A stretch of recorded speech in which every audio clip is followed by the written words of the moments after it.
Shalom Bapak Ibu Saudara, puji nama Tuhan. Kesempatan sore hari ini kembali saya diberi kesempatan untuk dapat memberikan kebenaran firman Tuhan. Dan pada saat hari ini saya memberi judul renungan saya yaitu Hikmat Allah. Hikmat menurut Kamus Besar Bahasa Indonesia diartikan sebagai kebijaksanaan atau kearifan. Kalau kita membicarakan masalah hikmat atau kebijaksanaan, saya selalu teringat dengan salah satu tokoh Alkitab yaitu Raja Salomo, di mana saat dia diberikan pilihan oleh Allah untuk apa yang ingin Allah berikan bagi kehidupannya sebelum dia memimpin bangsa Israel, Raja Salomo meminta hikmat daripada Tuhan. Hikmat itu adalah hal yang sangat diperlukan bagi orang-orang yang percaya. Bahkan orang-orang di dunia sangat membutuhkan yang namanya hikmat. Karena hikmat itu adalah ibarat sebagai penuntun dalam kehidupan kita. Hikmat itu adalah peta. Jika kita tidak memiliki hikmat, kita bisa saja salah melangkah, kita bisa saja salah mengambil keputusan, ataupun salah berkata-kata. Orang yang mengandalkan Tuhan pasti akan selalu meminta hikmat daripada Allah. Dalam Amsal pasalnya yang ke-9 ayatnya yang ke-10, mari kita buka bersama-sama dalam Amsal pasal yang ke-9 ayatnya yang ke-10 dikatakan bahwa permulaan hikmat adalah takut akan Tuhan dan yang mengenal yang maha kudus adalah pengertian. Hikmat adalah takut akan Tuhan. Seperti apa sebenarnya takut akan Tuhan? Kita sering sekali mendengar bahwa kita harus menjadi orang yang takut akan Tuhan. Kita harus takut akan Tuhan. Seperti apa sebenarnya takut akan Tuhan itu? Takut akan Tuhan itu adalah seperti dikatakan bahwa di dalam Amsal pasalnya yang ke-16, Amsal pasalnya yang ke-16 ayatnya yang ke-6 dikatakan bahwa karena takut akan Tuhan orang menjauhi kejahatan. Takut akan Tuhan itu berarti dia menjauhi kejahatan. Menjauhi kejahatan itu bukan berarti bahwa di saat ada orang yang mengawasi kita atau di saat ada orang lain yang melihat kita akan berbuat baik, kita akan melakukan sesuatu hal yang baik, kita akan mengatakan sesuatu hal yang baik, tetapi di saat tidak ada yang melihat, kita melakukan kecerobohan, kita melakukan sesuka-suka hati kita tidak lagi berpegang pada kebenaran firman Tuhan. Itu berarti kita tidak sepenuhnya takut akan Tuhan. Takut akan Tuhan itu berarti dia melakukan tanggung jawabnya tanpa melihat apakah ada orang yang melihatnya ataupun tidak ada yang melihatnya. Dia tidak peduli ada orang di sekitarnya, dia tetap melakukan apa yang menjadi tanggung jawabnya. Itu adalah orang yang takut akan Tuhan. Tuhan akan membimbing orang-orang yang takut dengan dia dengan memberikan hikmat dan pengertian. Jika tanpa hikmat dan pengertian, orang akan bertanya-tanya untuk apa dia hidup? Untuk apa ada masalah itu datang? Untuk apa dia harus bekerja? Untuk apa dia harus melakukan A, B, C? Kenapa dia tidak duduk santai saja? Hikmat membuat mereka mengerti apa yang harus mereka kerjakan, apa yang harus mereka pilih. Di dalam Amsal dikatakan bahwa karena takut akan Tuhan, orang menjauhi kejahatan. Kejahatan itu bukan sesuatu hal yang dikatakan sebagai kekerasan secara fisik. Mungkin yang terlihat, tetapi kita mencuri waktu di saat bekerja itu termasuk adalah sebuah kejahatan. Karena misalnya kita kerja dari jam 7 sampai jam 3 atau jam 7 sampai jam 3. Kemudian di tengah-tengah jam kerja kita pergi untuk kepentingan diri kita sendiri. Itu berarti kita sudah melakukan sebuah kecurangan. Itu juga bukanlah hal yang dikatakan sebagai takut akan Tuhan. Takut akan Tuhan itu tidak berlaku hanya di gereja, tetapi juga di rumah. Tetapi juga di tempat kerja, di mana saja takut akan Tuhan itu selalu berlaku dalam kehidupan orang percaya. Ada salah satu pujian sekolah minggu yang mengatakan bahwa mata Tuhan melihat apa yang kita buat, apa yang baik, apa yang jahat. Oleh sebab itulah jangan berbuat jahat, ingat Tuhan melihat. Dalam pujian itu dikatakan bahwa Tuhan melihat segala sesuatu yang kita lakukan. Mungkin memang di rumah kita tidak ada CCTV, ya, di kantor kita mungkin tidak ada CCTV untuk mengawasi kita. Tapi kita harus tahu pertanggungjawaban dari segala apa yang kita lakukan itu adalah kepada Tuhan, bukan hanya kepada manusia. Takut akan Tuhan berarti melakukan segala tanggung jawab, bukan hanya di saat kita dilihat oleh orang lain atau di saat kita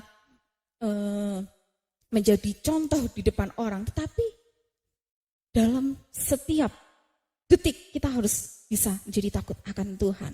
Melalui perkataan dan perbuatan, kita harus bisa berhikmat apa yang harus kita ucapkan. Di saat ada seseorang yang datang kepada kita untuk mungkin curhat ya, atau mungkin untuk meminta pertolongan, kita harus minta hikmat daripada Tuhan. Supaya saat kita mengucapkan sesuatu, kita tidak mengucapkan sesuatu hal yang salah. Kita tidak menuduh orang itu, oh kamu makanya harus berdoa, banyak-banyak berdoa, banyak-banyak ke gereja. Tidak selalu orang mengalami hal seperti itu karena dia orang yang tidak taat kepada Tuhan. Tidak selalu orang yang menghadapi masalah adalah orang yang tidak taat kepada Tuhan, tetapi terkadang orang membutuhkan untuk bercerita akan sesuatu hal yang sedang ia hadapi. Karena segala sesuatu yang sudah terjadi tidak akan pernah bisa dikembalikan. 10 menit yang lalu yang sudah lewat tidak bisa kita ulangi kembali. Sama dengan perkataan yang sudah terucap, tidak bisa kita tarik kembali. Kalau kita sudah melukai seseorang, kita tidak bisa sepenuhnya menyembuhkan apa yang sudah kita lakukan. Maka dari itu kita perlu dengan sangat untuk meminta hikmat dan pertolongan daripada Tuhan. Mazmur pasalnya yang ke-25, ayatnya yang ke-14. Mazmur pasalnya yang ke-25, ayatnya yang ke-14 dikatakan bahwa Tuhan bergaul karib dengan orang yang takut akan Dia dan perjanjiannya diberitahukannya kepada mereka. Jika kita memang benar takut akan Tuhan, kita akan memiliki keintiman dengan Tuhan. Hidup kita pasti akan dipimpin oleh Roh Kudus. Kita tidak lagi khawatir dengan apa yang akan kita hadapi, apakah kita akan salah melangkah atau tidak. Tetapi saat kita meminta hikmat kepada Tuhan dan percaya penuh akan kehidupan kita di tangan Tuhan, maka setiap jalan yang kita lalui akan disertai oleh Tuhan. Hikmat dapat membuat kita menjalani kehidupan yang baik dalam masyarakat. Tuhan menciptakan manusia sebagai makhluk sosial, di mana kita membutuhkan orang lain dalam setiap kehidupan kita. Maka dari itu setiap perbuatan dan perkataan kita pun juga akan berpengaruh dan berdampak bagi orang-orang di sekitar kita. Baik itu yang mengenal Kristus maupun yang belum mengenal Kristus. Dan alangkah lebih baiknya jika kita saat melakukan sesuatu atau mengatakan sesuatu di depan orang yang belum percaya kepada Tuhan dan disertai dengan hikmat, maka orang lain itu akan melihat bagaimana kehidupan orang percaya sangatlah berbeda dari orang-orang yang di dunia. Kita bisa mengatakan sesuatu hal yang sangat positif dan membangun bagi orang lain. Hikmat sebenarnya juga memberikan banyak keuntungan bukan hanya bagi diri kita sendiri, tetapi juga bagi orang lain. Dengan hikmat kita dapat terhindar dari bahaya. Dengan hikmat kita dapat bersukacita karena Tuhan memberikan damai sejahtera dalam kehidupan kita.